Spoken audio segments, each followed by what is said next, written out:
Yeah, I remember the first time I tried it, the people I were with, they said, hey, look, once you try this, you can't ever stop. And I did it anyway. They warned you. Yeah, it warned me. Yeah. So how old were you? I was 18. Nice. Wow. Yeah, 18, 19. Yeah. Right in there. So. And that's sad because, like, I mean, you know, going back to my life from 18 to like 24 or 23, I ruined a lot of people's lives by giving them their first. I mean, at least that's how I see it in my head. Yeah. Shane said to me one day, maybe you didn't ruin their lives. Maybe they have a life. Maybe they got sober and they have a life beyond their wildest dreams. And I don't know if they do or don't. Yeah, I think they do.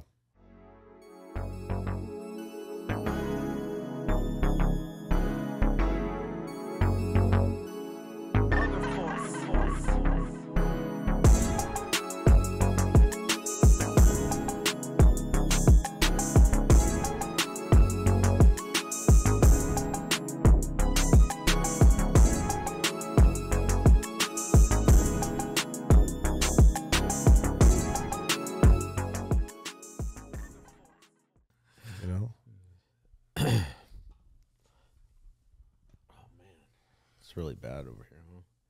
Looks like somebody drew faces. Oh, it's the because they put down the mics. 2 mics. We're down like this. Oh shit! Oh, that's what it is. Yeah. Ew.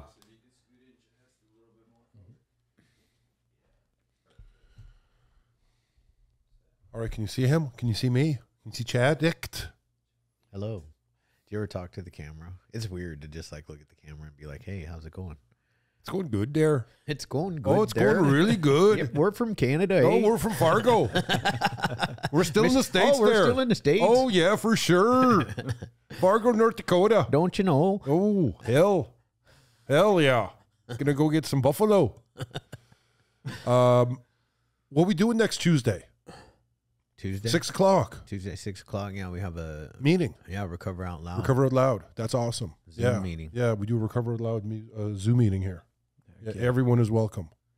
Everyone is welcome. Next Tuesday, 6 p.m. You know, people that you know, the 12-step programs don't want in there. They can come. They can come to the Recover Out Loud meeting. Yeah, I love that. You know, yeah. You guys use full names. Full names. Yeah, you don't have to though. Yeah, I mean, it don't matter. We just go by our Instagram handles. Yeah, he's go by Shane Earn. Yeah. that's his Instagram handle. Go figure, right? You're not going to find me. Yeah. Goddamn thing is broken, dude. It's not broken. You keep fucking touching it. No, because see the cord pops out. Oh yeah. But now it's bothering me now. It bothers me. It's bothering me right now. You got to put that thing back on. I'm going to look at it the whole time. And this thing's got to go down too, bro. There you go. That's fine. Okay, don't touch it. No, but it's popped up on my side. Just That's a little. I can't notice that. I'm like a freak, dude. No, I'm with you. Shit. I'm with you. God, this gum. Really. So I was gonna tell you that this. Have you done other podcasts? I know you did the Edge Confidential, right? He's done 3 or 4. I asked him that. Yeah. Yeah, I don't know how the other ones were, but ours is just like different. It's not professional. Yeah, we're mentally off.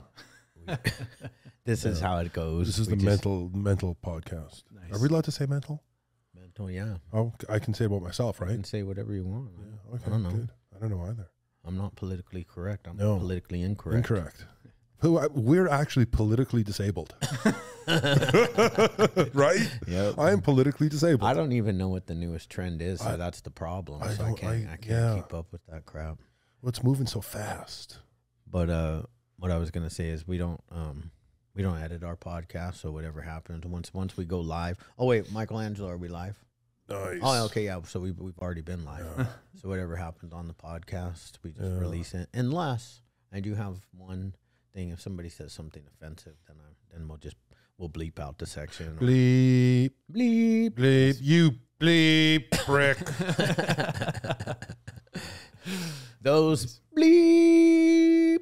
Nice long one. Oh yeah. Okay. That's whatever we have to do. All right. I don't want to offend people. I mean, I don't mind mildly offending people, but like if it's obviously offensive in a in that type of way, then that's we don't like that. Yeah. But to be like so uptight that you know. Yeah. Oh, sorry, man. The Was that a lie? Was the mic? Was the camera on me? I mean, was the camera on me That was or a him? snort. Because That was a if, snort. if it was on me, everybody's going to think somebody just did a line of cocaine in here. Wow. Not here. So, so yeah, we just kind of chit chat. I've always thought of us more as a healthy mix of Joe Rogan and Logan Paul. Okay. So, you know, anytime you can interrupt me because he does it all the Yeah. time. Oh, yeah. We might stop you and ask you questions during. I like to think of ourselves like Reese's Pieces. He's the milk chocolate. I'm the peanut. Reese's Pieces. You know when you come around the corner, you bump into each other, and you make a great chocolate bar. Reese's Pieces. Sorry, not Reese's Pieces. No, sorry, peanut butter cups. Yeah. You know the commercial where they come around the like corner, one guy's eating chocolate, one guy's eating butter. peanut butter, Yeah. and they hit each other, and Yeah. chocolate hits the peanut butter. They go, oh, great chocolate bar. Interesting. I'm not sure where I'm going with this. It works. It did work for me. And we did not meet on Grindr. No. Something much more intimate. The spa. That is true. Lake Arrowhead Spa. That's true. The Lake Arrowhead Resort. Lake Arrowhead Resort and Spa. That's where I met Addict. Dude was naked. I was. Yeah. In the pool or what? No, not the pool. I mean, see, yeah. Why is that normal for Canadians to just get in like a pool or? It might be. Yeah. They do have a polar plunge. Yeah, you one see? time a year right Yeah. there by the spa there. Yeah. Like when I go to let's just say the gym, like Lifetime. I go to Lifetime. That's where I work out. Let's just say I'm going there and they have a nice jacuzzi in the locker room. Yeah. It's very nice. Yeah. When I go in there, I throw my board shorts on and I get in. Right. You don't free ball. Oh, yeah. No. Just nut up. No. into the, no. I float. A lot of people do that. Yeah, I float. And well, if they're floating in there, I ain't getting in. If I walk in, I got my board shorts on, and there's a guy in there with just balls floating. I'm not getting in. Yeah. Not doing it. Like no, Proudly not getting in. not. I No, proudly the guy's get it. proudly. You would just if you had board shorts on, you would I'd take them off. Yeah, yeah. That's like Oh, yeah, for sure. That's weird. I would even comment on the nuts. I'd say, hey, bro, you got some nice balls there. I find that. Canadian. Yeah, I find it semi-offensive. Yeah, it could be. It probably is for quite a few people. You know?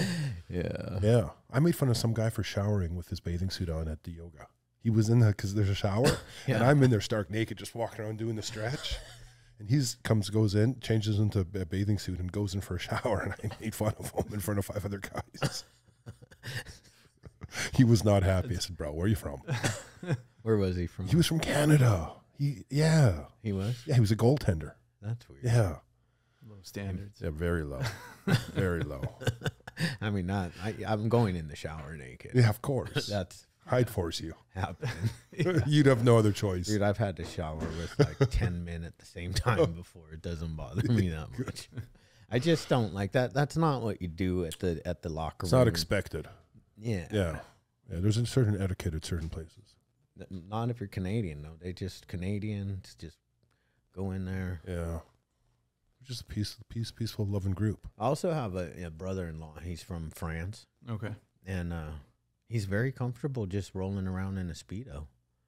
That's his bathing suit of choice. Like go to the beach. Yeah. Speedo time. Speedo time. Yeah. I love Frank. He's got the bod. I mean, He's got the bod for it. he does. Yeah. Well, I'm not saying like that. He got a little excited. You know, there. yeah. You've seen that, Bob? Good looking man. Good looking man. He's taken though, girls. He's taken. Oh man. So Devin. Yeah. Yeah. I was practicing last night, Devin or Devon, because I'm not good with names. Shayna. The hats. There we go. Ask me how I got sober. Ask me how I got sober. Ask me how to get sober. Yeah. Nice. Helpful Hats Project. Yeah. Shayna, we love you. Have you heard of her? Yeah, I think so. What's her last name? We don't do last names here. Sorry. Thanks, bro. Appreciate it. Yeah, it's Franklin. Her phone number is 293-741. Put us on the spot. She's brunette. He just barely got Shayna right. Right, man. I'm telling She you. even texted us. She was like, "It's Shayna."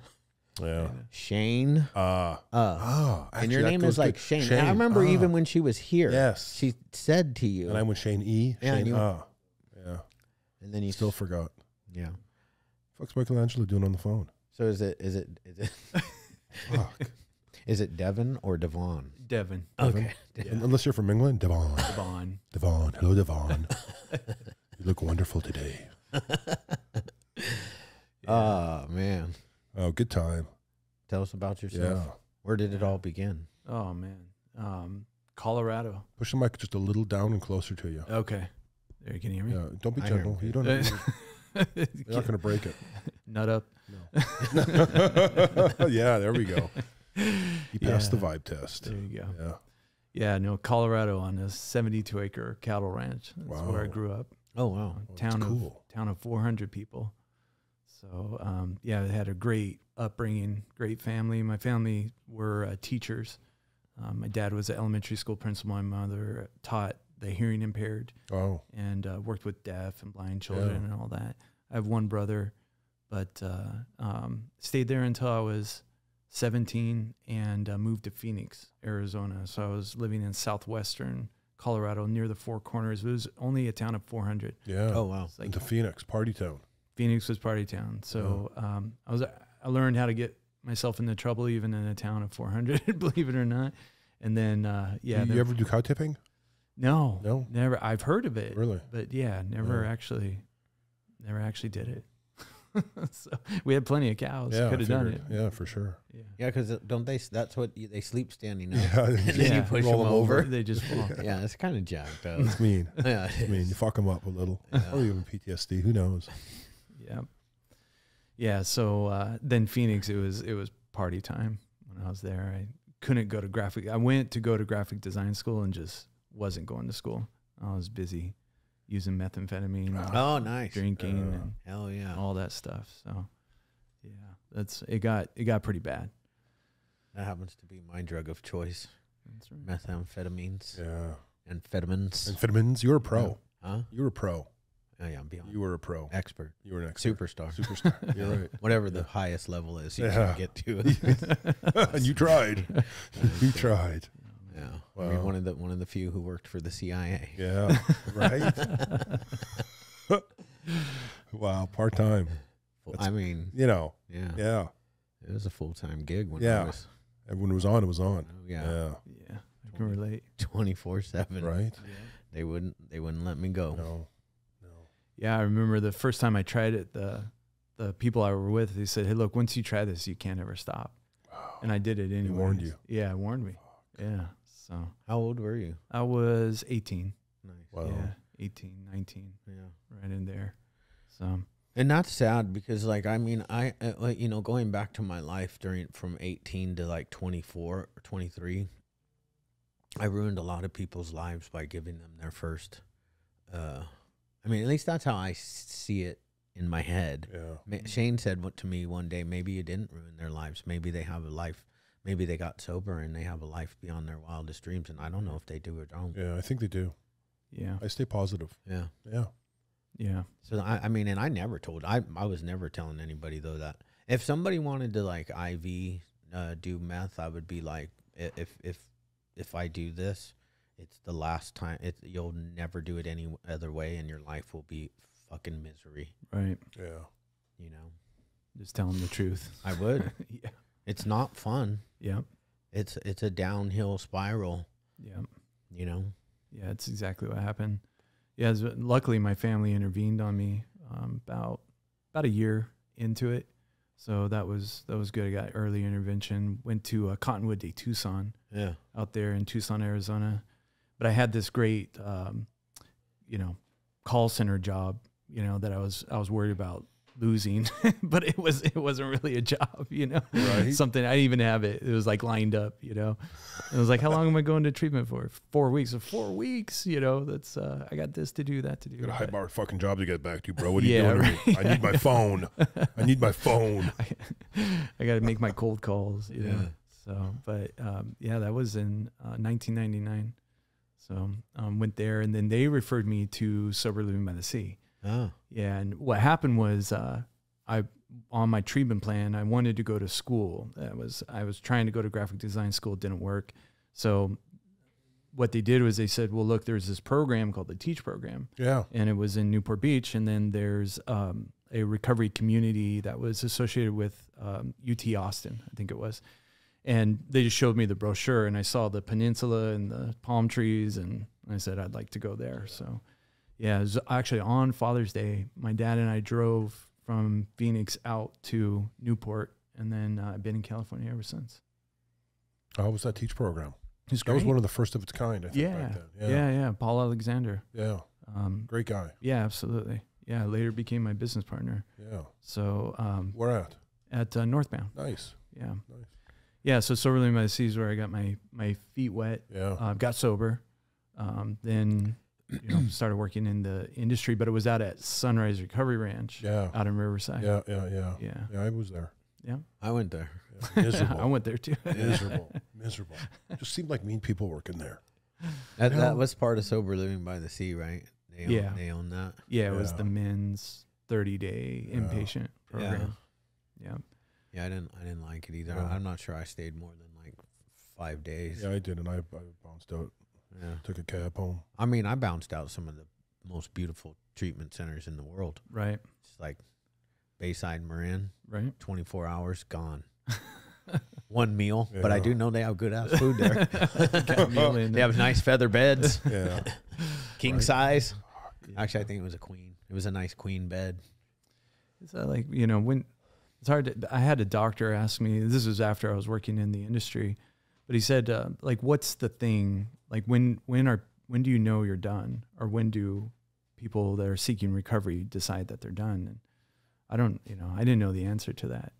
It's a personal decision, but for me at Sunrise, I was done. That was it. Didn't matter really what type of place it was. Right. It was just, time. Well, my preference of detox facility is 550 North Flower Street in Santa Ana. With the escalators. Yeah. Locked down. Never It's been. the best place to detox. Yeah, because I can't call nobody. Yeah. Nobody can come pick me up. Yeah. I'm just stuck, and I'm there. Yeah. No, Actually, there was this place in Huntington Beach that I would stay. Unfortunately, something bad happened at the facility, but it was called West Coast Detox. Yeah, I know what you're talking about. I mean, their staff was so nice to me, and they would make me feel. And because I don't know if you ever saw me, but I'm a crazy schizophrenic, CIA working motherfucker when I'm coming into a detox facility. Coming in really hot. So I'm coming in hot. Yeah. That's right. You can cause a scene. Oh yeah. Yeah. But skid then marks. what? As soon as that portion is over, I become the best model client. Yeah. And that's just how it's always been. But you got to get me from point A to point B, Right. and that's a tough route. Right. You got to. The doctor's got to know the right medications to put my ass to sleep, Yeah. and you got to hope that I didn't sneak in some fucking meth into the facility along with some syringes. Because if I did, I'm doing some weird shit in there. Yeah. Yeah. It's going down. It's going down. Hard. Fuck. I know. I snuck some shit into Northbound's detox one time. I'm sure I dealt with it in some way. Yeah. 180. Yeah. Because you guys, I will admit that like over there they were pretty good. They would strip search you, Right. but the problem is they would put you in the bathroom by yourself Yeah, with the gown. and you take your clothes off, right? Right. But I was able to hide some shit in like the little toilet paper roll thing. Oh, okay. So they didn't search the bathroom. No. See, there you go. Process improvement right Yeah. there. Process improvement. Yeah. Got it. Yeah. Snuck back into the bathroom on the other side of the building. I know what you're talking about. Yeah. They're around the backside. That's so funny. Yeah. We had drones drop stuff off over there. I remember that. Oh, really? Yeah, the drone driving by, flying by. What is that? It was doing a little drop off. Weird when you could just walk out the door, pick it up, and come back in. Yeah. Right. 180 was pretty difficult. Was it? Yeah, you couldn't just really walk out the front door. But you guys had this very, very nice Italian girl that worked there that could keep me calm and get me, because that's the problem is like when I'm psychotic like that, I'm not very calm. And if you don't have a calm, soothing personality, I'm gone. That's right. Because I think everybody is the FBI. Right. And I'm working for the CIA and we're enemies. Right. And you guys are trying to lock me up and get me the drugs to get to stop my mission. Right. That's literally what happens. Yeah, it's crazy, bro. Isn't that crazy? Yeah, it's nuts. Like that's just what that about happens to schizophrenic. Yeah. Without drugs. Yeah. And it's real. Yeah, it's real as fuck. Yeah. I mean, the FBI had morphed into my parents one time, and I had turned in Nerf guns into these like laser. So you guns really had the stuff. Nerf guns you were holding up? Oh yeah, I shot both my parents with Nerf guns.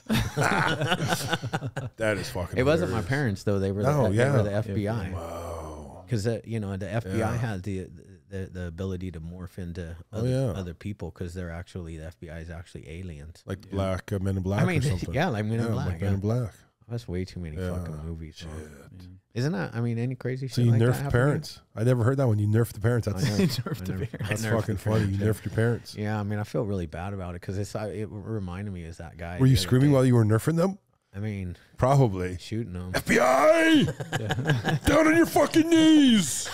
Your dad's only 83. Get down now, Dad. Now.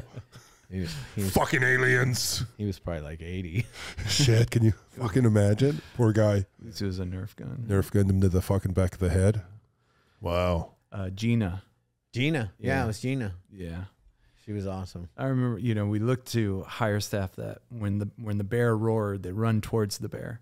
But there's a certain way to approach the bear. Of course. Right? If you run away, that doesn't solve anything. And then if you roar back at the bear, it doesn't solve anything. So you got to get that right staff member that can, definitely don't roar at me. No, I'm like that because I roar back. Yeah. That's right. And if you run, I might run too. Right. Yeah. Yeah. Flash the Not bear. at you, but flash the bear. Intrigue them. I mean, the truth is you learn a lot of what not to do when you're doing treatment. Yeah. I mean, and the goal is nobody gets hurt during the process, and they don't. There's a lot of learning, and the clients, teach. I was a client, and they're the best advocate, for the community. So, but it takes a minute depending on how you're coming in. So, yep. Yeah, no, it takes a minute, if at all. Let's be honest. Very few of the people using drugs out there are making it okay. Right. A lot of mental health issues out there, a lot of sadness. Yeah. Yeah. It's a dark time. Yeah. Right now. That's why we really are into this podcast and doing all this other media stuff because we've got to change the stigma. Mm-hmm. Fentanyl is fucking deadly. Yep. I mean deadly. Podcast exists because I lost my son-in-law on 9/11. My daughter found him. That's like I keep texting her because she's got some stuff going on right now. But she found him dead. And then just like 8 weeks ago, we lost our basketball teammate, Bobby. And and we're at me, working in treatment, I see it fucking weekly. Yeah. Phone call, email, Facebook post. Yeah. Somebody's died. This is 18 years of, actually 20 years of alumni at Hope by the Sea. It's a lot of people. Yeah, it is. It's, probably close to 10,000 people that have come through Hope by the Sea. In these last 4 years, I've seen more people die than the previous 18. And it's sad. And I'm not, just because you do some work with us, but I got a great team. So I have plenty of time to, be loud. That's why we started the Recover Out Loud. Yeah. We don't want people to feel like they don't have a place to go. There's some people that they just don't feel like, accepted in the 12-step community for whatever reason. Maybe they smoke pot. Maybe maybe they're just not ready. Right. I mean, I accept everybody. I've been them. I've been there. Yeah. And we want to show that recovery is fun. Yeah. That it's actually a better process to be fully sober if you truly want to, thrive and move forward in life. Right. But you don't necessarily have to be. Sure. Yeah, it's, you know, my grandma early on, she said, this had to do with religion, but she said, anybody who tells you that their religion is the only pathway to God, don't believe them. You know, that they're confused. Yeah. So this is the same thing with recovery. There's so many different pathways, and it's not a straight line really for anybody. No. Yeah, and what may work for one person doesn't necessarily work for the other, you know. Right. And we lose a lot of people that way. Yeah. So I'm glad you guys are being very inclusive about it. It's really important. And you mentioned stigma, and you know the fentanyl crisis and all of that. It's really bad. I've never seen it so bad too. If I was out using with what's that, you know, we wouldn't be here. No. You know, none of us. So we're doing what we're doing for our children, you know, to make sure they know there's a place that they can come. That, you know, some of the work I do is with CCAP. I'm on the board of the California Coalition of Addiction Recovery Professionals and Programs, and we help sponsor legislation, you know, through a PAC and a legislative committee. But one of the things that we're battling for was the approval of fentanyl test strips, because they were illegal in California. And so it's harm reduction. But, you know, if I was heavy one way, call it 12-step or whatever, and didn't believe in harm reduction, then I might not get behind that. But that's for the greater good. That way, let's say my son decides to ever go to a rave or something like that, I can arm him with one of these strips and say, hey, look, if you're going to take something, I don't recommend it, but if you do, use this test strip and check it out first, you know, because fentanyl will kill you on the first shot. Yeah. Those are the people that are dying too, and that's why we're out here fighting, because it's not the addicts that are homeless on the street smoking fentanyl. Right. Their fucking tolerance is so high. Right. I mean, don't get me wrong, they die too, just not in the same insane numbers that you know, like later today we're going to an event where a lady, she was our last podcast guest, or two back, lost her 14-year-old son to one pill. Wow. You know. Yeah, that's the story right there. That is the story. Yeah, you hear it over and over and over again. You know, and I'm out here preaching that 300 people are dying every single day from fentanyl. That's an airplane going down every single day. Right. And the government has done nothing. They've done nothing. Nothing. Yeah. So I got to tell you, I was actually just in D.C. for NATAP. Yeah. Were you guys there as well too? But walking around, you know, the Capitol and all, it is the talk of what's going on. There's a lot of hype around it. And, you know, and I'm glad, but what we were there for was to also talk about other issues, because it's easy to talk about fentanyl because it's right in front of us. But one of the other issues is the workforce, you know, so we were up there talking about how there's a lack of people coming into the behavioral health treatment workforce, and that's going to be its own crisis. Different solution to that, but like, you know, people keep dying, they keep needing treatment, but if there's nobody, you know, nobody to treat them. Yeah, I know. Owning treatment centers is one of the hardest things to find is therapists and case managers and behavioral health technicians. Exactly. It's not easy. Yeah, it's a constant battle to get them, you know, and COVID kind of made it tough on the therapist side, because there's so much telehealth going on. Yeah. First question is, do I have to come into the office? Yeah. You know, any clinical director, and I get it. I'd ask the same question if I was in that position, but I wouldn't, because guess what I wouldn't want to do. I thought you were going to say if you were a millennial. Oh, sorry. No, but you know. I don't want to be. I can't work from home. Yeah. I don't want to be home all day. Right. Like, what am I going to do at home? Yeah, it changed. I need all these people. If I don't have all these people, how am I going to? There's no fire. How am I going to grow? How am I going to really truly succeed in life? Right. Can't do it on your own. Can't do it through a computer screen. I'm sorry, you cannot get the same therapy through a computer screen as you can face to face. Yeah. There's no energy there's energy between me and you right now, because we're connected in this room. But if you were up on my Zoom screen, this podcast wouldn't be as effective. Yeah. Or intimate. We don't do Zoom podcasts, just because two things. We want to put out a quality product every time. And so we want the audio to be perfect, right, and we want the video to be amazing, and the lighting and our guests look great. And when you try to do a Zoom, yeah, you just don't get that. No, the audio, the audio quality is not.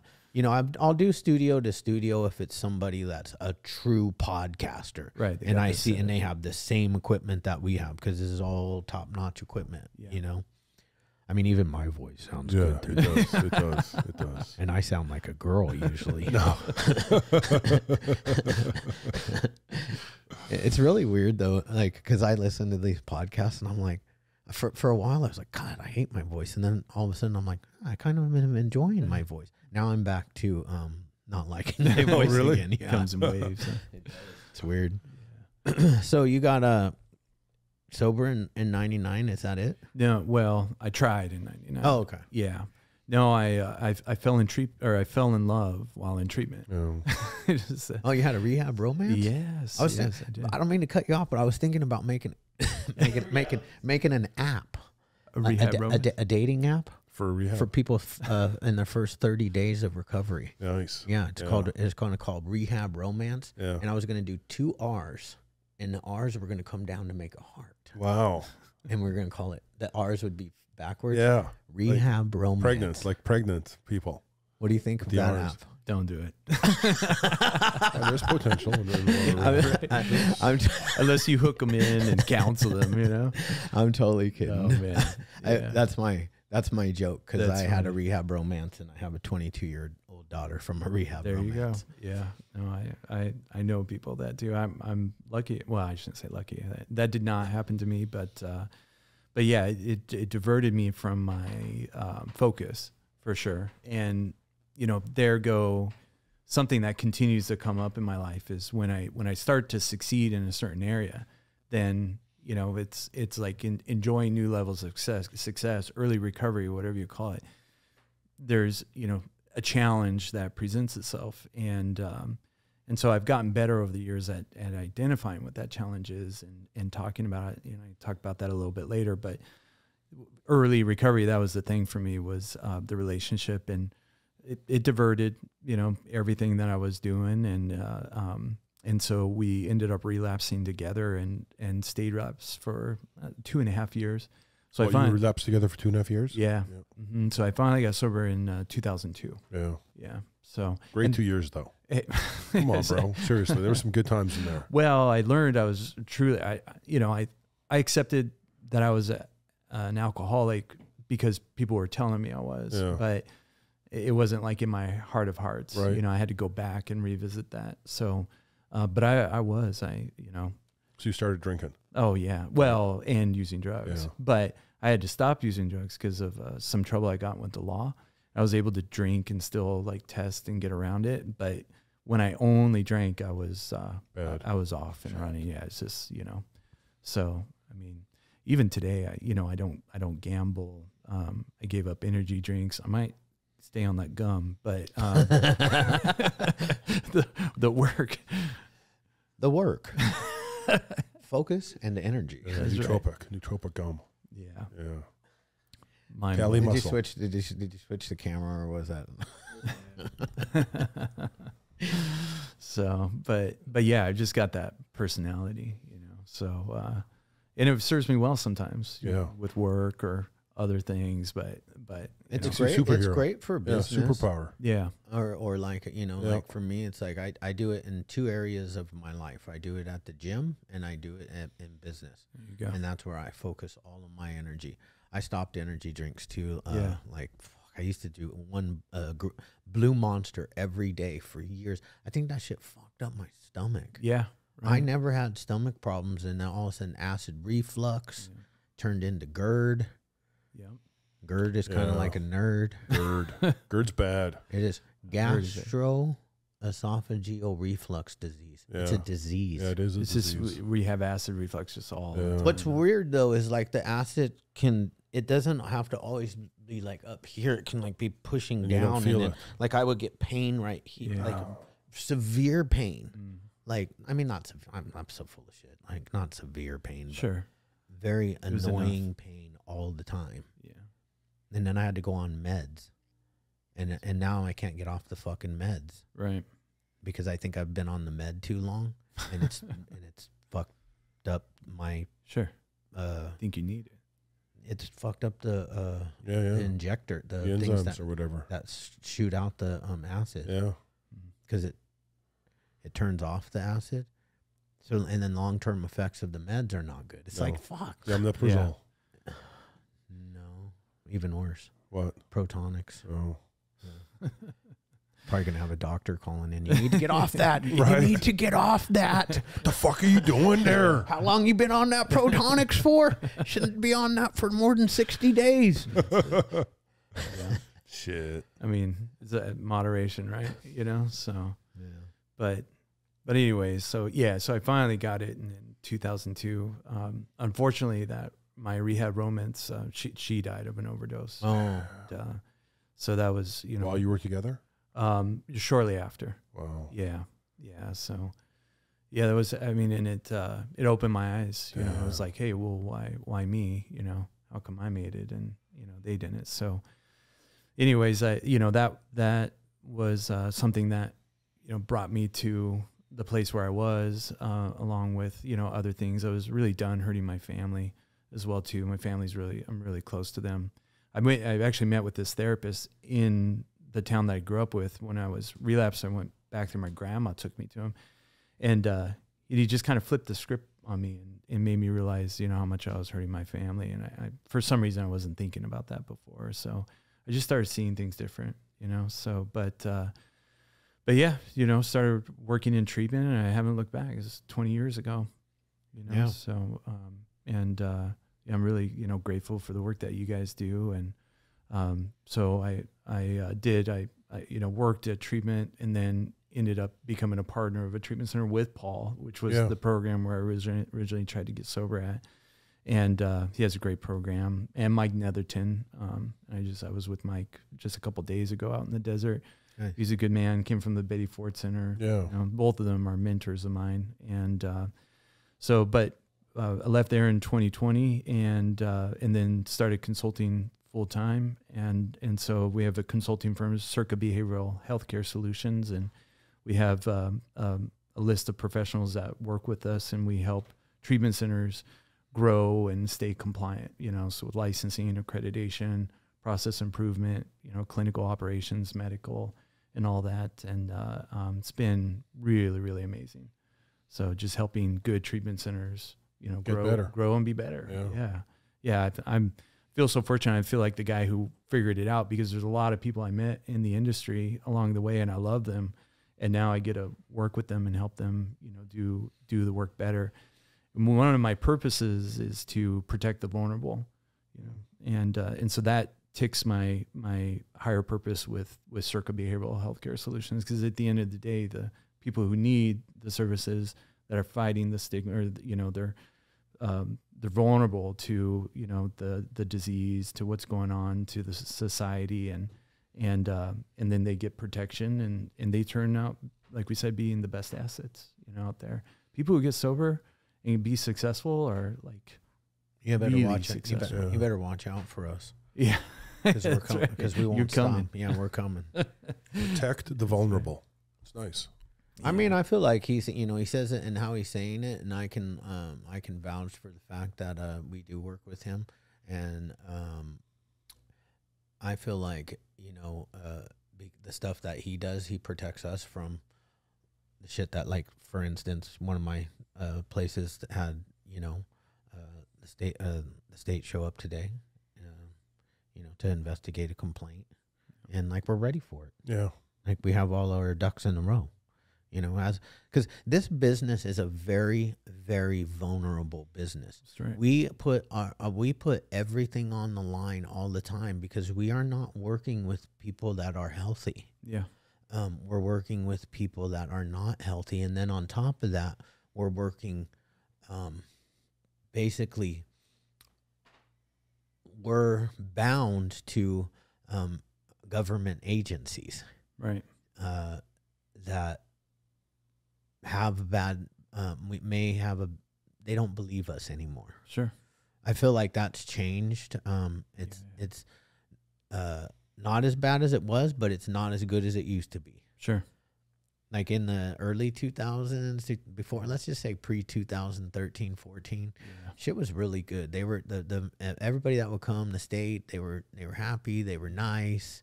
Now it's like they literally treat every single one of us like criminals.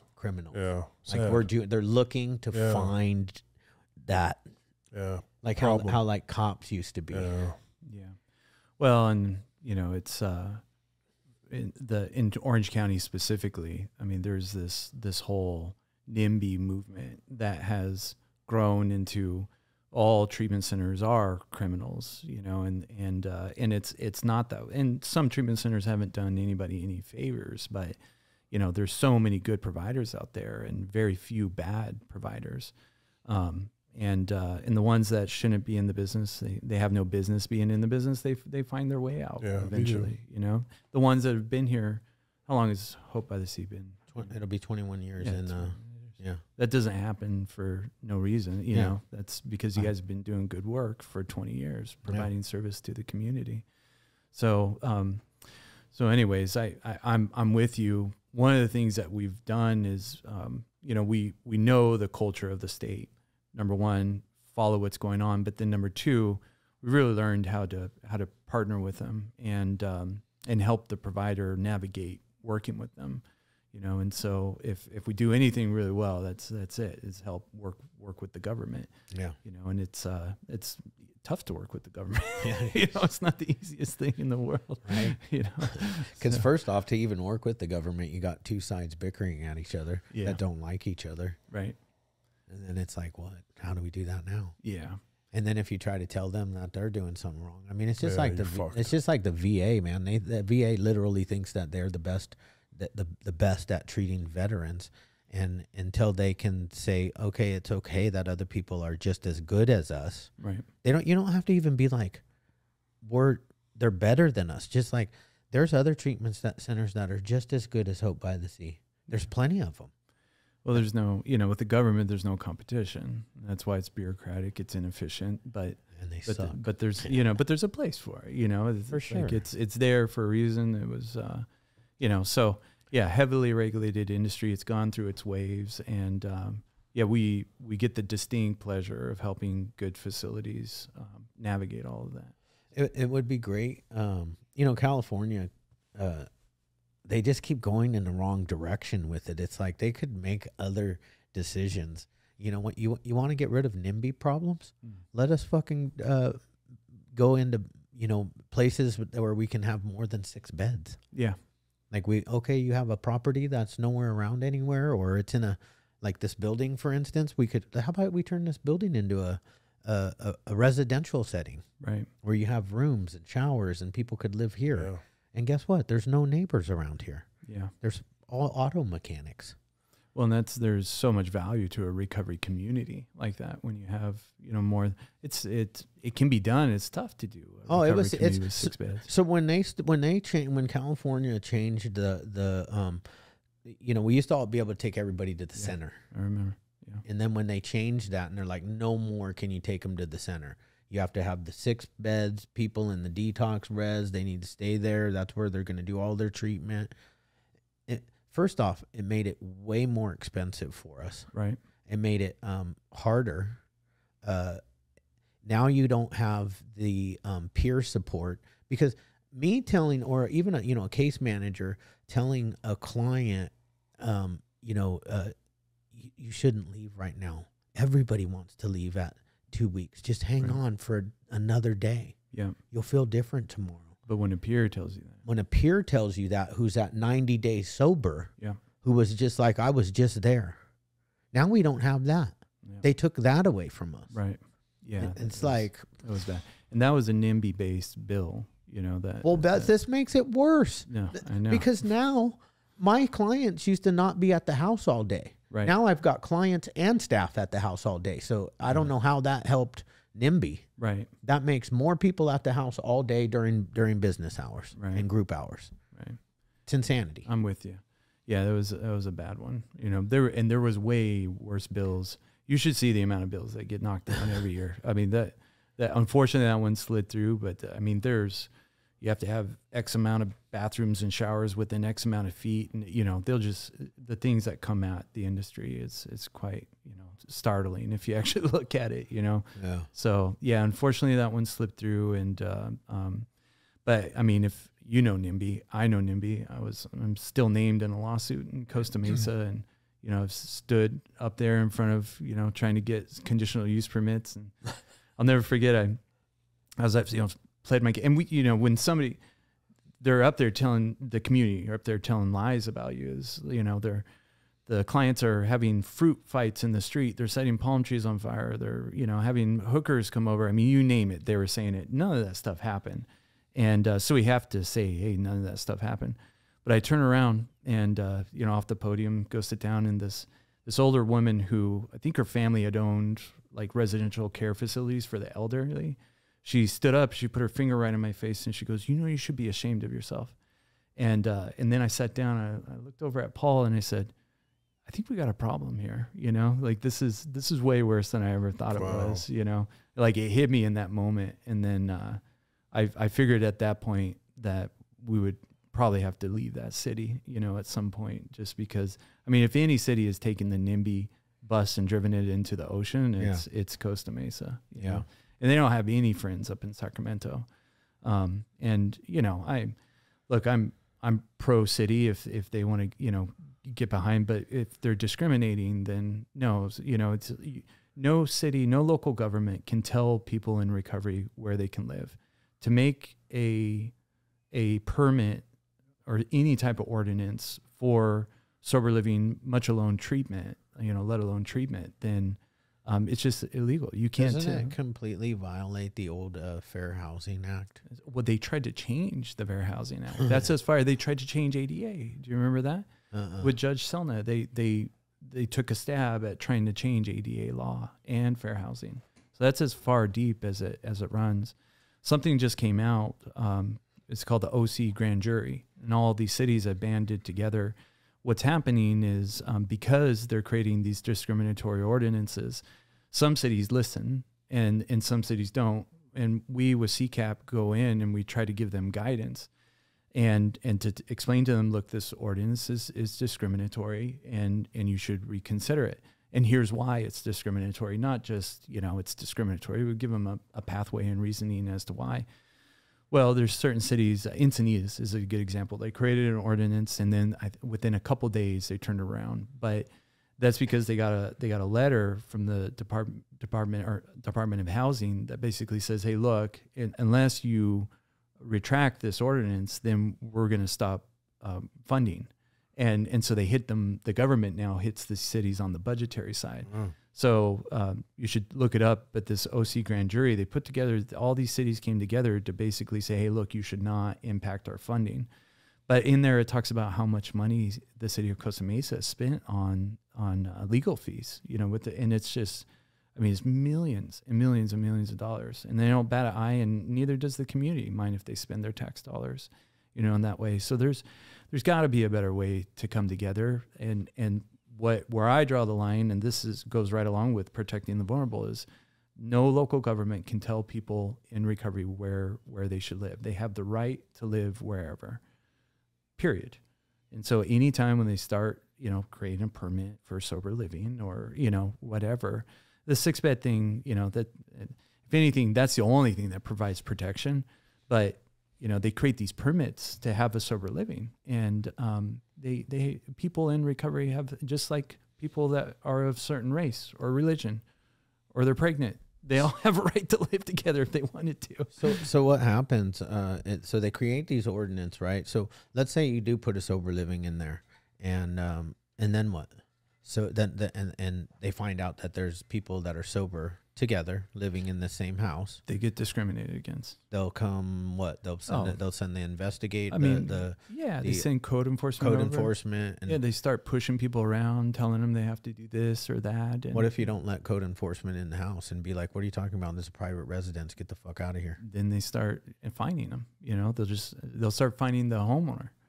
You know, so what if the home's leased? Then the homeowner says, I'm not going to get fined. You guys are going to have to go somewhere else. Right. You know? So, yeah, I mean, it's all bad. There's a better solution out there. We tried to propose it that because their CCAP has a recovery residence certification. And if they go through that certification, it at least holds people to a certain set of standards, the NAR standards, National Alliance for Recovery Residences. Just want to be clear, he said NAR, not the NARC standards. Yeah, NAR. It's NAR. Fucking NAR, dude. Yeah, so CCAP is the NAR affiliate.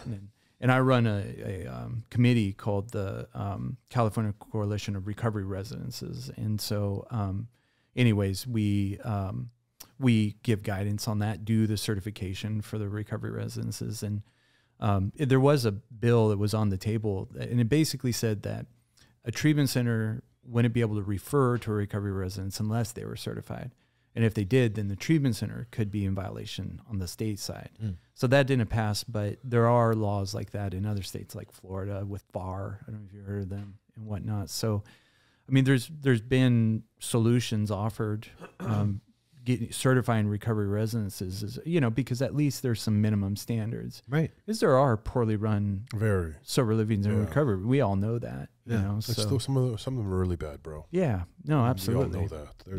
Most of them are terrible. And the state will not regulate them. You know, they want nothing to do with that. And I get that, you know, and it has nothing to do with treatment, you know, so it's just living. Yeah. So, That's why you need a good sober living area. Well, I mean, also though, I was just in my head as I'm thinking about all of this, because this, you know, the cities are banding together, but I'll tell you what else we're doing. We're banding together. Yeah. That's what this platform is, more than just banning. Fentanyl's on the forefront, right? And that's why this podcast started, just because my son-in-law died from fentanyl, and it's, you know, pissed me off. Yeah. Like, it pissed me off that nobody's doing nothing. Right. So I went to war on fentanyl, which in turn kind of makes me, for lack of better words, I'm at odds. Actually, that's a better word, because the only word I was going to say was not. I'm at odds with the government. Right. You know, I'm at odds. And even my political side, I'm at odds with, because, you know, I watch the news, and I hear my political people talking about fentanyl on the news. But all I hear is talking. I don't hear anything. There's no solution. There's no, agreeing on anything. They've turned fentanyl, just like they turned COVID, into a political thing. And it's not a political thing. I lost my son-in-law. Yeah. You know, like, I've cried on this podcast numerous times because it's fucked up. Yeah. You know, I got a call at 7:30 in the morning on September 11th, 2022. So not even a year ago. Yeah. My daughter's screaming. Yeah. You know? And anyway, so they didn't realize that when they started really truly, like, fucking with addicts and alcoholics, and people that have lost their loved ones to fentanyl, that we can actually put all our political biases aside. Right. Just like we do in meetings. Yep. We can put all of our race, our gender, our religion aside. One agenda. And have one agenda. Yeah. You know? And my agenda is that, like, we come together not just to fight fentanyl, but just to fight this crisis, this addiction crisis that's been going on and killing more people than COVID ever thought about killing. Right. You know, and you know, we don't come together, like, we're not looking for people to stand behind us. We're looking for people to stand beside us, just like we do in the rooms of Alcoholics Anonymous or Narcotics Anonymous. Right. I mean, that's where I get all my ways of doing this part. But the only difference is now, instead of me, you know, chilling and being anonymous, I've never really been anonymous because everybody knew I was a dope fiend. But you know, now I'm being loud. Right. And I don't expect everybody in Alcoholics Anonymous or in any of the anonymous programs to, you know, come out and be outspoken too, but to stand beside us, I do. Yeah. You know, they don't need to be like, hey, I'm an alcoholic because if I'm like the judge of, you know, a judge or a lawyer or a brain surgeon who had an alcohol problem. Yeah. Like we don't expect them to, but we do expect them to, you know, Support on the sidelines. step out and support this movement and come together and stop letting the government tell. This is the United States of America. Like they got to stop telling us how to do treatment. This is a private sector industry. And if you think that treatment is better in California right now than it was back in, you know, 2010, you're wrong. Right. We were doing damn good treatment in 2010, and it was still a cash pay industry back then. Yeah. Yeah, they've only made it harder for the providers, you know. And we get paid less. That's right. And the insurance companies expect us to do more. Yeah. So how in the fuck are we supposed to survive? Yeah. So that's part of me getting out here and being loud. Yeah. And then all the NIMBYs, you know, saying there's all this fraud, you know, and abuse going on. So, look, I'm grateful for what you guys are doing. I support the platform 100%. I love the name, Hopeaholics. It's good stuff, man. Yeah. You know, and we hope for better stuff, man. We hope for a better future. Yeah. We always have hope, man. That's the one little piece of glimmer that I held on to when I was out there busting my ass for the CIA. It's my favorite. It's my favorite story, man. It's just like people don't understand. Yeah. Like the shit that happened to me. Yeah. You know, you can have perceived trauma. Yeah. Like which is real to you. It was real at the time. I mean, when I could jump into my iPhone and become a digital person, and I was going to war for the government. Yeah. That was some shit. It's real. Yeah, that's right, man. You know, I'm glad. Hey, we're grateful you made it. Thank you. You know, look at what you've done. You Yeah. know, so yeah, and it's I'm behind it 100%. I've got 3 boys, ages 4, 10, and 12, and I want there to be. You know, I'm going to raise them the right way, the way I raise them. But you know, if they ever need help, I need to know that there's a good place and a good community. This is not just treatment. You know, the recovery communities are strong. Yeah. You know, really strong. And here in Southern California, it's stronger than ever. And, you know, when you create a platform like this that is inclusive, it allows people in, gives them hope, you know, that's what it's all about right there. Thank you. Yeah. Yeah. Yeah. Right. It's a great day. I've been meeting some of the best, coolest people that I didn't even know existed because of this platform. Yeah. You know, like the girlfriend that's helpful. She was so cool, man. That's right. I don't even know if she watches our podcast. Shayna, she watches. You plug She her. watches. We plug her all the time. We plug her all the time. She's like cracking up because we just like get her wrong all the time. But That's great. Yeah, no, I mean, there's, you know, the clean cause at the drink. There's that guy over in Huntington. He's got the shirt company, you know. I just, you know, when people create a platform and a movement around this stuff, it's really good. You know, and I stick more on the, hey, legislative and help, you know, not manage, but navigate the government and all that. But that's where I feel like I can help. right. You know. And I mean, we actually need you, you know, as we move forward. It's the funny thing is like I have a family friend that is very high up in the House of Representatives, and you know, at some point, like once my platform gets big enough, you know, I'm gonna take guys like you. I'm gonna take other people too, though. I'm gonna take like, you know, people that they need to actually see, you know, not like me and you who we can put on a business suit and we can look just like them. Right. Because I can do that all day long. Right. I can look just like them. But there's other people that can't look like Mohawk Matt. He can't look just like them. No, he cannot. Yeah. I bet you look good in a suit though. I've seen him in a suit. With his tattoos and everything all over. Yeah. He was just up the other day, and he was at a wedding or something. Yeah. Yeah. Yeah, one of the things we did too was get the naloxone put into the universities, but it took 2 years to do that, believe it or not. But one of the ways was people from the universities went up, you know, into a assembly or senate meeting. I can't remember what it was, committee, and they talked to. They said, "Hey, look, we have these AEDs throughout our universities, through the residences and all that, and." You know, we haven't had to use them in 3 years, but we're all trained. We're certified. We know exactly we maintain them, you know. But we've had 3 overdose deaths, you know, in the last, 6 months. And So there's a law that's now mandatory that naloxone be on site of state and, you know, colleges and universities. But it took 2 years to do that. And I don't know why it was shut down the first year. Weird. Yeah. But this year we're going for high schools, which is absolutely needed. You know, then it can break open to supermarkets and all that. There's so many better versions of naloxone out there now than there was before. So, yeah. Yeah, it's good stuff. What else you got going on? Well, you know, it's, so it's with other men, but I do a mastermind every Friday. And, you know, it's just we help each other navigate business. Oh, nice. You know, so, you know, it's like, have you ever read the book Science of Getting Rich? No. By, gosh, I can't remember his name Wallace Waldos. I'm gonna put it in my notes right now because I do a ton of audiobooks. So, you know, and there's people out there that say, oh, you talk about getting rich. Well, shame on you, you know, like you're greedy, you know, and stuff like that. But I mean, you look at wealth, however you want to look at it. I choose to look at it. One of the ways is through money.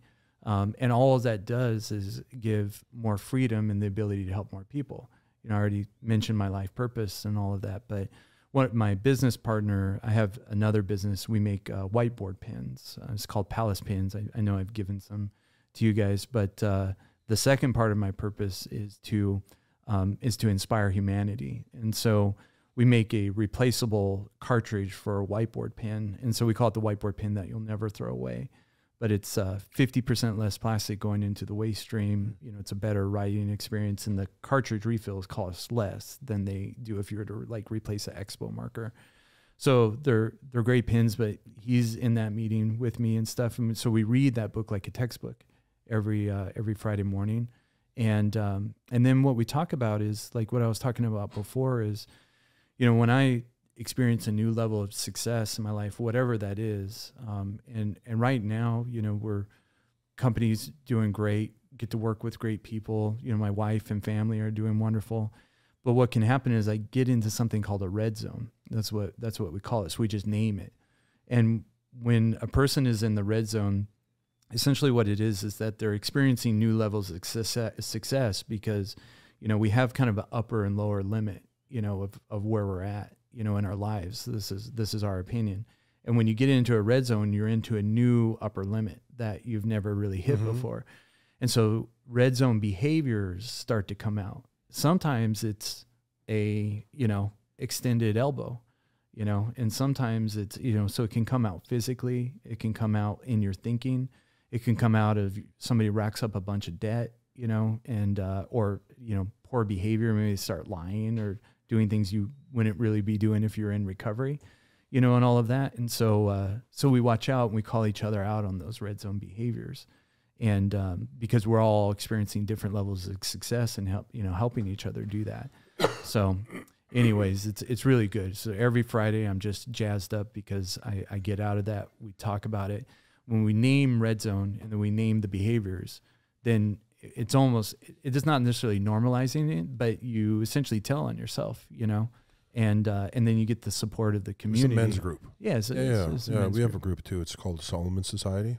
So Jewish group, you know, like 40 or 50 businessmen, you come together, you bounce ideas off each other and keep the money and the ideas within the group. I was only laughing because I knew it was Jewish, but it reminded me of the guy from Peaky Blinders. Yeah. I think his name is Solomon. Is it Ed Hardy? Crazy. Killer. Oh, dude. Yeah. Have you seen it? Yeah. Oh, yeah. So great good. Series. I love those guys. Yeah. Yeah. It's like one of the best. Yeah, it is. All time. Really and violent. You know, it was like really violent. It was really like a low budget TV show too. It ended up I think the actors, like, I don't know, they didn't get paid the first season or something. Really? Like that. Yeah. So you're going to get the book. Yeah, what's the name of the book? Science of Getting Rich. Science of Getting Rich. By Wallace Waldos. It was written in the early 1900s. So, but it's a great book. And, you know, when you read through it, I mean, some of the main tenets, and it's interesting because I've worked some of these tenets into my own company in terms of one of our values is creativity over competition, which is one of the main tenets in the book. Another one is to do everything in gratitude, which is also a main tenet of the book. And so the premise is essentially, and you know, you're gonna read it, and it's a public book. I'm not going to give it away, but it's that man or woman has the ability to create whatever they want to create through desire and impressing emotion. And the book calls it like the ether, that you impress your desires into the ether. So it talks about actually writing out a purpose statement and you know, writing it as if you were already there. So let's say, I don't know, you want to make $100 million, or, you know, you want to own the Lakers, whatever it is, you want a house on the beach. You put it into a purpose statement, and then you actually vision that and you live it. You know, you hear people talk about vision boards, but this is actually a practice of going into your mind, and, you know, you can even start touching the walls of the house and start to, you know, do all that. So I have a very clear purpose statement that I've actually worked on over the last 10 years, that you got the short version, but there's a longer version of it. And we read it daily. And then, you know, the idea is that, that those desires get impressed, and, you know, the world answers you, you know. So if you impress gratitude into it, so if you want to help, you know, 1 million, you know, people in recovery through Hopeaholics. Mine's like 40 million. See, I was selling you short already, you know. I'll be 1 million next year. That's right. That's right. I mean, and that's it, you know. So I mean, and that's the ambition. I love everything you just said. I mean, it's the same stuff that I currently do. I've gotten similar stuff from different books. Yeah. There's pieces of what you said to me in the Master Key to Riches. Yeah. By Napoleon Hill. Yeah, I've read that. My all-time favorite quote since I was like 23 years old is, "What one man's mind can conceive and believe." I changed it to person though, but this is the exact quote. Sure. What one to be all inclusive. Yeah, I mean, Yeah. because women can do the same thing. Teasing you. You know, it doesn't matter. No, but I can't. think whenever back in the old days, whenever they said man, They meant people. I agree. You think? They did. Yeah. It Yeah. was just, Like I don't even know, in the it's Bible, cultural. they say man. Yeah, because women weren't really anything back then. Like women didn't Oof, have rights. God, boy. I'm just saying, bro. Women were not really a citizen. Women just were. I able mean, to when vote. Master Keys of Riches was, I don't even think women They barely couldn't vote. They could. They just barely though. Barely. Was it was 40s maybe, somewhere in there. it the 40s for the million? Yeah, that was Napoleon Hill, right? Yeah, Napoleon Hill. Yeah, and Wallace was before him. Then Napoleon interviewed millions of people to come up with. He came up with. Yeah. And, I mean, they're all really saying the same thing. Napoleon Hill says it longer. There's Yeah. just a lot more to it, but I mean, he does this. I'm not going to do all of the crazy stuff that he did in the book, Sure. because I also believe in the manifestation and visualization, like what you were just talking about, and then I can manifest it into my own mind. But I've also taken a step further, because another book I read, which is called Hung by the Tongue, it teaches you that God spoke everything into existence. So you also, what you think, what you believe, what you manifest, you also need to speak it. yeah. And when you speak it, then you're also bringing the spiritual aspect into it, which a lot of books I read, they leave out God, and I don't know why, but I don't leave out God in any of my stuff or my manifestations but I'm going to finish the quote. What one man's mind can conceive and believe, it can achieve. Yeah. So if you can, and you know who else says it? Who's my favorite UFC fighter, the Irish guy? Oh yeah, it's Connor. Connor McGregor. He says, if you can see it here, and you can speak it, you could fucking do it. You can do it, eh? Yeah. So, but what it is too is speaking it. And you know, they said man's word or people's word is stronger than any sword or scepter or anything, you know, throughout, and pen, written word, you know, and all that. And that's actually, I mean, one of the reasons why we get behind the whiteboard pen is because it's actually putting words onto a wall. We believe we can help people be much more successful and impact mankind. But when you do that is to impress emotion into it and have gratitude behind it, you know, because it's the emotion that has, you know, a spiritual nature to it and can impress it into that ether, you know, stronger. It's a double-edged sword though. You know, so for me, what I can do is I can sit there and have some negative thoughts and not even realize that I'm having a bunch of negative thoughts. But it works the same way. If I'm thinking a bunch of negative stuff, guess what I'm going to manifest? in my life is that I will bring it upon myself. And it goes back to the spiritual axiom, that we learn about in recovery, even the 12-step community, that I am solely responsible for everything, and every action that I do, comes back to me. And so, I like to live my life that way, is like, well, how did I create that? Or what does that say about me? So, but one discipline that I've done, because I used to have so many more negative thoughts. I didn't even know I was having negative thoughts, and the way I spoke, the way I carried myself, and not even being able to look people in the eye and stuff.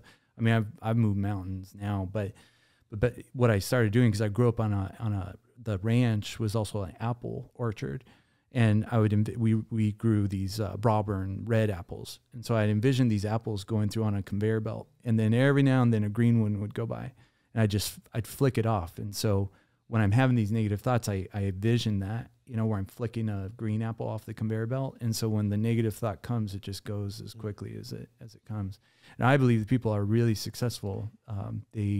They're able to discipline themselves around those thoughts, because you manifest whatever. Yeah. You can manifest negativity. Yeah. I mean, most people, that's actually what most people do.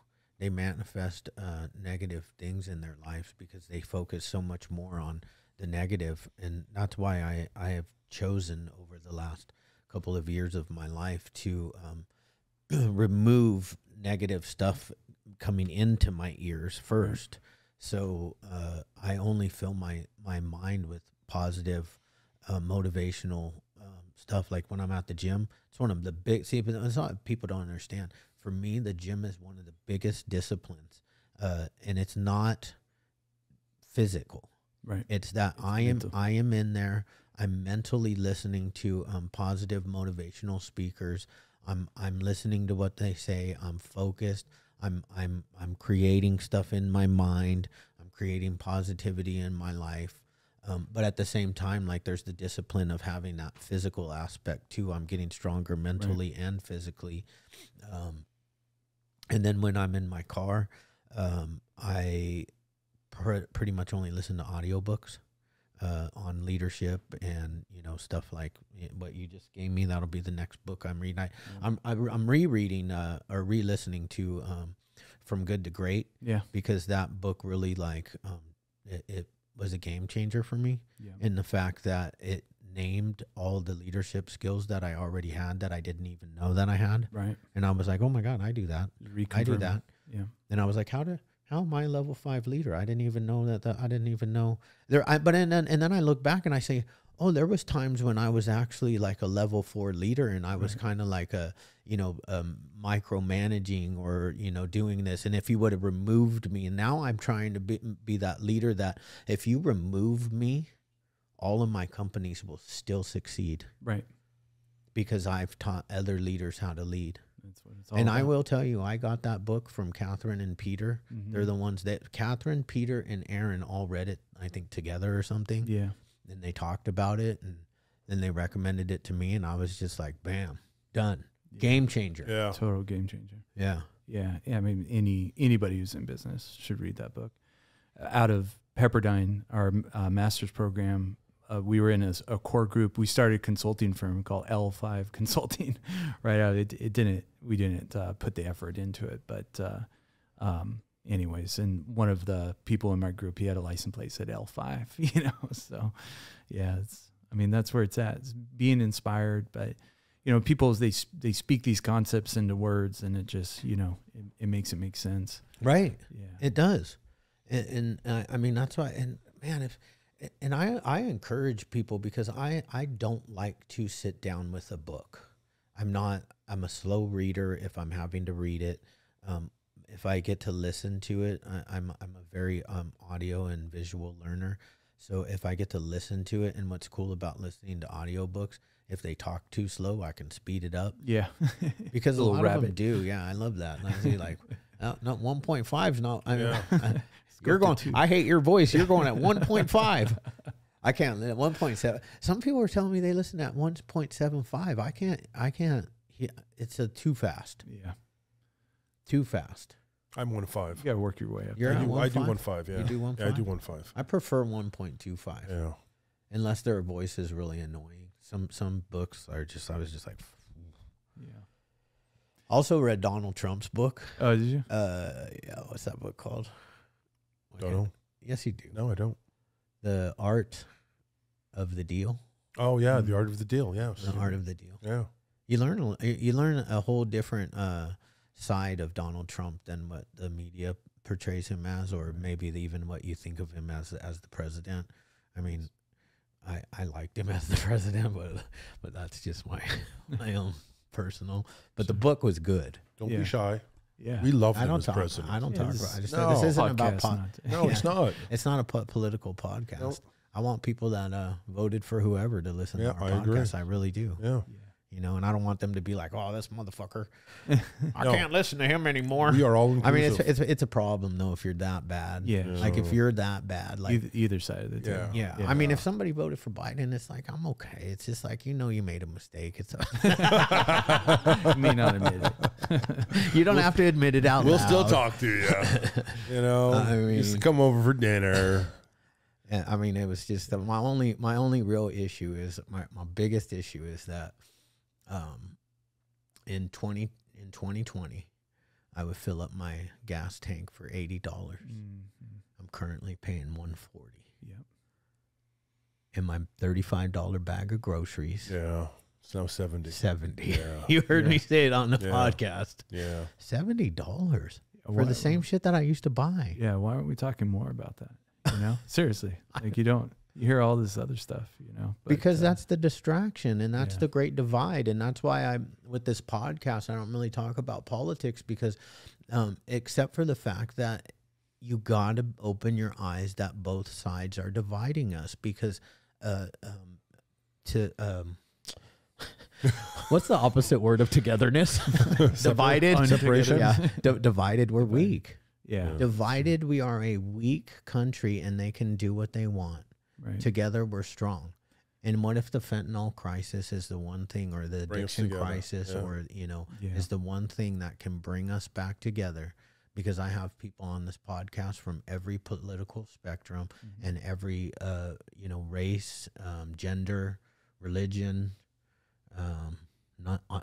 not religion, yeah. sexual orientation, or they all come on this podcast, Yeah, and they all love us, and we love them. It doesn't matter. yeah, And Yeah. that's how it's supposed to be, because we're all talking about fentanyl, or we're talking about recovery, or we're talking about family members that have died. yeah, And we're all trying to heal. And the common theme with all of us is actually pain. yeah, And we all know that pain.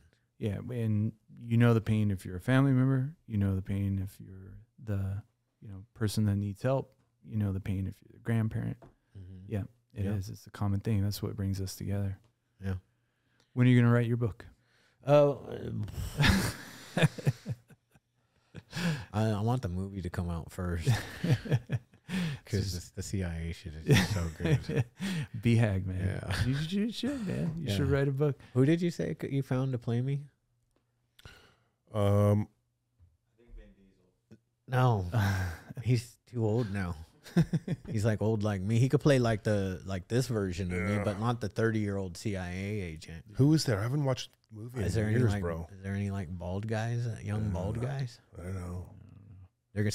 We'll just find somebody that looks kind of like me and make him shave his head. Yeah. You want the job? You got to shave your head, right? Fuck yeah. I'm not sure I like you chewing gum. I love this gum, It's bro. fucking weird, I love- dude. I've never seen him so weird. Cali Muscle, thank you for the gum. Appreciate it, bro. Energy boost. He's fucking. Where's my camera? He's Work, focus, and energy. Cali Muscle. He's literally like chewing this every episode now, and it's driving me nuts. He's too focused. I don't like it. I couldn't even walk in the door before it was like, here. Oh man, that's a good Yeah, shit. it's a great day. Yeah. Well, damn, I got to wrap up the podcast because it's 12:40. Yeah. Already? Yeah. Jesus. Flew by. Yeah. Wow. This is a great Thank you, gentlemen. great episode. Yeah, it man. was. Very much Yeah, appreciated. I thought it was going to drag. Not going to lie. No, I'm sorry. That's fucked up. I apologize. I just listen. Why? Because you thought I was gonna be in a bad mood. No, I just figured 3 guys again. I'm thinking to myself, holy shit, man, this is gonna be a dry one. But this was a pretty good one. That's why you did 2 pieces ago. Yeah, before this 1.5. That other half was me. I was 1.5 today. I don't need that gum. I just No, I'm teasing. It was nice Are to you have chewing the fucking gum too? You're acting weird. What the fuck? Jesus Christ. All right. Hey, thanks for the work you guys are doing. Yeah. Appreciate you guys. Thank you. Thanks, buddy. Appreciate it.